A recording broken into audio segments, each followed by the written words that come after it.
Hello बच्चों, कैसे हो आप। तो बेटा सीबीएसई ने एक नोटिफिकेशन दी है, 9 दिसंबर की है ये। उस नोटिफिकेशन में आपके जो साइंस के पेपर होते थे और सोशल स्टडीज के जो पेपर होते थे उसके लिए एक बहुत इंपॉर्टेंट इंफॉर्मेशन दी गई है। साइंस के पेपर में आप याद करो, आप फिजिक्स, केमिस्ट्री और बायोलॉजी के पेपर लिखते थे आप, और आप स्वतंत्र थे कि कोई भी क्वेश्चन का आंसर आप कभी भी लिख सकते हैं, किसी भी सीक्वेंस में लिख सकते हैं, सीक्वेंस नंबर सही होना चाहिए, राइट।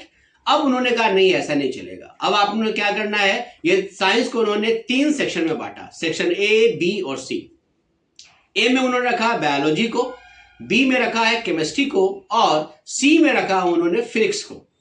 और मुझे लगता है ये सीक्वेंस उन्होंने रखा है किसके पॉइंट ऑफ व्यू से, अल्फाबेट्स के। B for biology, then C chemistry, then P physics. कोई बात नहीं, इसमें इंपॉर्टेंट बात ये कही गई है कि आपने क्या करना है, यदि बायोलॉजी का पेपर आप शुरू कर रहे हो तो उसी सेक्शन में सारे क्वेश्चन बायोलॉजी के लिख के समाप्त करने हैं आपको।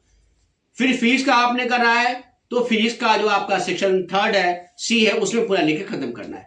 ऐसा नहीं कि फिजिक्स वाले का सेक्शन आप केमिस्ट्री में लिखोगे, केमिस्ट्री वाले का बायोलॉजी में लिखोगे, ऐसा बिल्कुल आपको नहीं करना। यदि आप ऐसा कर रहे हो तो उस क्वेश्चन के इवैल्यूएशन नहीं होंगे, उसके मार्क्स आपको नहीं मिलेंगे। तो ये तो बात हो गई बेटा किसकी, साइंस की।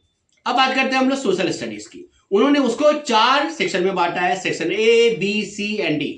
ए में उसी तरीके से उन्होंने रखा है, पहले रखा उन्होंने किसको, हिस्ट्री को।